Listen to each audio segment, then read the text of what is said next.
Bienvenue dans Clé Actu. Cette semaine, nous plongeons au cœur des défis et des opportunités qui façonnent l'industrie mondiale. Des incidents opérationnels en Europe, aux enjeux de l'approvisionnement en métaux critiques, en passant par le boom des investissements verts et le poids croissant de la régulation environnementale. L'actualité est riche et complexe. Préparez-vous à plonger au cœur des enjeux qui dessinent notre futur.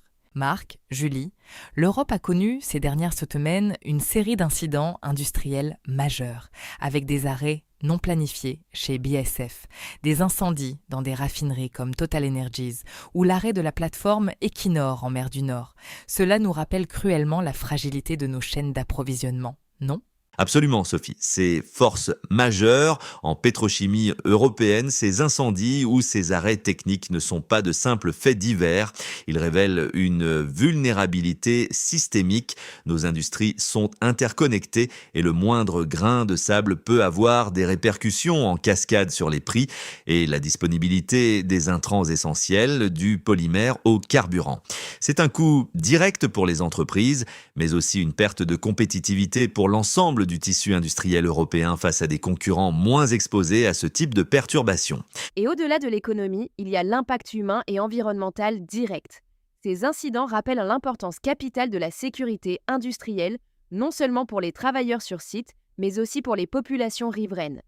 La résilience des communautés et la confiance dans l'industrie sont mises à l'épreuve à chaque événement, poussant à une vigilance et à des investissements constants dans la prévention et la gestion des risques.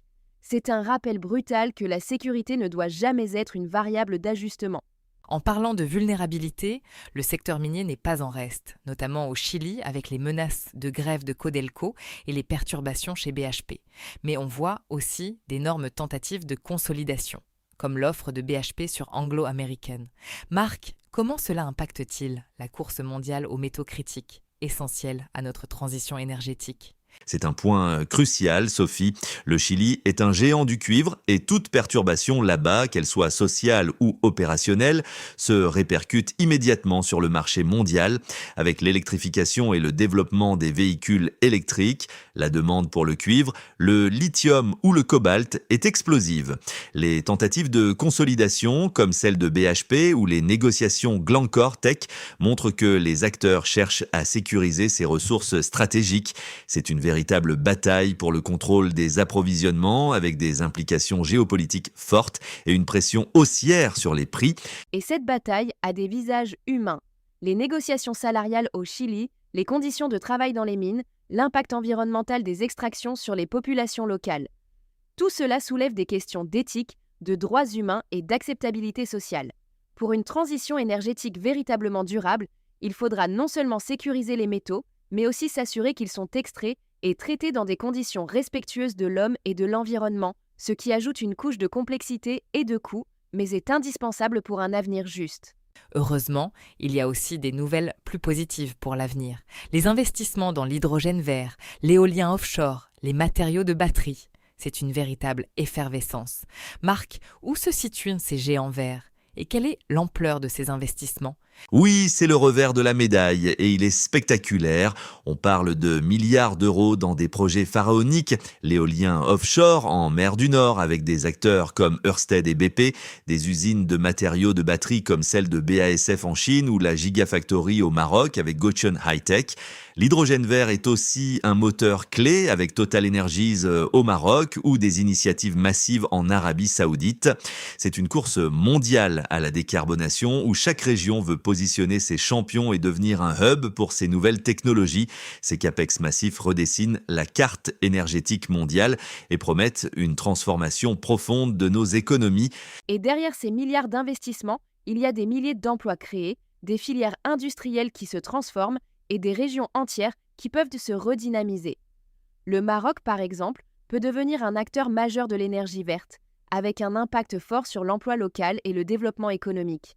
Mais cela demande aussi un accompagnement social important pour la reconversion des travailleurs des industries plus traditionnelles et une planification urbaine et environnementale rigoureuse pour que ces grands projets bénéficient réellement aux populations et non à quelques-uns. Pour terminer, un sujet qui ne cesse de prendre de l'ampleur, la régulation environnementale, surtout en Europe. Marc, comment le Green Deal et de nouvelles normes sur les PFAS ou les émissions de ciment remodèlent-ils nos industries ? La Commission européenne est clairement en première ligne pour imposer des standards environnementaux très élevés.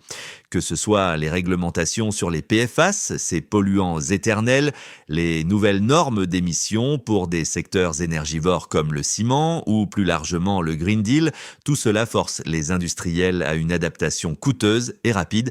C'est un moteur d'innovation certes pour développer des procédés plus propres et des matériaux durables, mais c'est aussi un défi pour la compétitivité car cela augmente les coûts de production en Europe par rapport à d'autres régions du monde avec des régulations moins strictes, posant la question de l'équilibre entre ambition et pragmatisme économique. Et c'est là que la dimension humaine prend tout son sens.